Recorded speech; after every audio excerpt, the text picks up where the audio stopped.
AIIMS जैसे देश के नामी संस्थान से एमबीबीएस करना अपने आप में कोई छोटी बात नहीं है।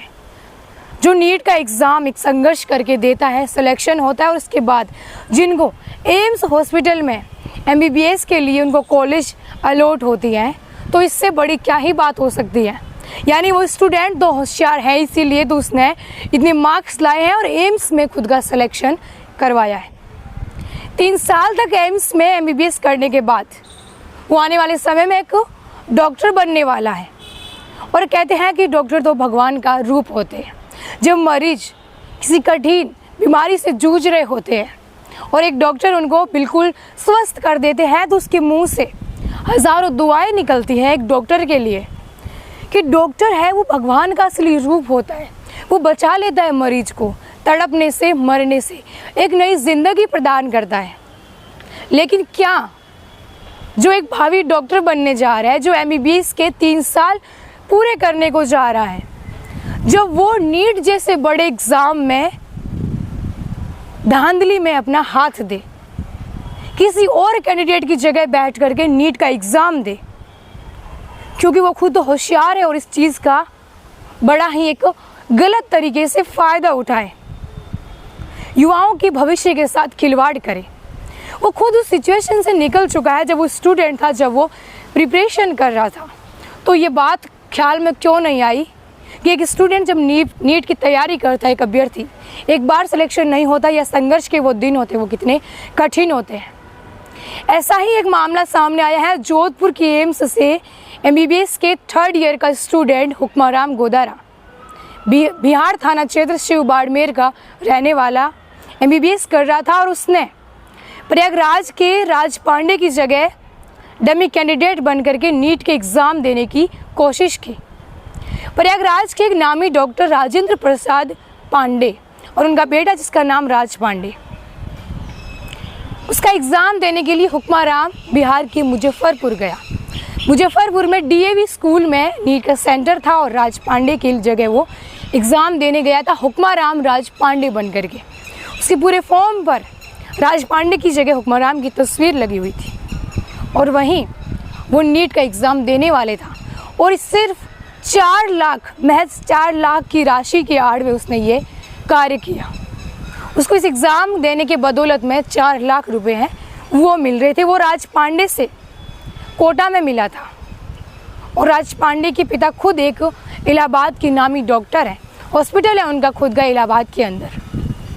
ना तो उन डॉक्टर को बिल्कुल शर्म आई कि वो अपने बेटे को डॉक्टर बनाने के लिए किसी और के टैलेंट का इस्तेमाल करके सिलेक्शन करवा रहे हैं, और वहीं कल को राज पांडे डॉक्टर बनेगा तो वो तो ऐसे बेईमानी से कई मरीजों के साथ खिलवाड़ कर सकता है। हम कैसे सोच सकते हैं, या ऐसे डॉक्टर जो आने वाले समय में देश के लिए, देश के बड़े संस्थानों में तैयारी कर रहे हैं, वहाँ ट्रेनिंग ले रहे हैं, वो डॉक्टर बनेंगे। तो बेईमानी की तरीके जब वो अभी से अपनाने लग रहे हैं तो आगे तो ये बढ़ेंगे। नीट को लेकर के पूरे देश भर में हंगामा चल रहा है, सरकारें आपस में टकरा रही है, स्टूडेंट विद्रोह कर रहे हैं, धरना प्रदर्शन कर रहे हैं, पुलिस की लाठियां खा रहे हैं, नीट पेपर को रद्द करने के लिए मांगे कर रहे हैं। हाई कोर्ट में 20,000 से ज़्यादा स्टूडेंट ने अपनी याचिकाएं दर्ज करवाई है। जो स्टूडेंट 3-3, 4-4 साल से तैयारी कर रहे हैं, उनको एक उम्मीद रहती है, आशा की किरण रहती, इस बार हमारा सिलेक्शन ज़रूर होगा। लेकिन क्या एनटीए ने तो ग्रेस मार्क देके कई सारे स्टूडेंट को 720 में से 720 नंबर भी दे दिए। इस पर भी बहुत सारे सवाल उठे। ग्रेस मार्क्स पाने वालों के एग्ज़ाम फिर से करवाने के लिए एनटीए ने बोला। एनटीए के जो मेन हेड थे उनको भी हटवा दिया गया है। आपको पूरे हुक्माराम के बारे में आपको अगर डिटेल दे तो हुक्माराम जैसे कि बताया शिव बाड़मेर का रहने वाला है। और वहीं जब मुजफ्फर पुलिस ने इस पर कार्रवाई की तो पता चला जिस सेंटर में वो एग्ज़ाम देने पहुंचा था, वहां पर सेंटर में जो प्रशासन थे उन्होंने हुक्माराम से एक माफ़ीनामा लिखवाया और उसको छोड़ दिया। ना तो पुलिस को इन्फॉर्मेशन दी, ना ही कोई कार्रवाई की, ऐसे कैसे छोड़ दिया। इस बात को लेकर के जो स्कूल और स्कूल का प्रशासन है वो भी एक संदेह के घेरे में आ रहा है। और ये आपको बता दें, हुक्माराम का जो माफ़ीनामा है, माफ़ीनामे की कॉपी जो आप ये देख रहे हैं, ये हुक्माराम ने खुद अपने हाथों से लिखी है कि मैं राजस्थान के रहने वाला हूँ और मैं राज पांडे की जगह एग्ज़ाम दे रहा था। इसके बाद हुक्माराम वहाँ से फरार हो जाता है, क्योंकि वहाँ पर स्कूल का प्रशासन कोई कार्रवाई नहीं करता है, माफ़ीनामे के बाद छोड़ देते हैं। हालांकि छोड़ देना ये एक संदेह के घेरे में लेने वाली बात है कि इसमें स्कूल प्रशासन भी इस धांधली में हो सकता है, उसका भी कोई हाथ है वो हो। जब सूचना मिली तो बिहार पुलिस सेंटर पर पहुंची। पुलिस को लिखित शिकायत नहीं दी गई और वहीं स्कूल मैनेजमेंट ने कहा कि कोई कार्रवाई नहीं करना चाहते, अगर वो कार्रवाई करेंगे तो उनके स्कूल की साख है वो गिर जाएगी। प्रशासन ने पुलिस से कहा कि उन्होंने हुक्माराम को भी छोड़ दिया है।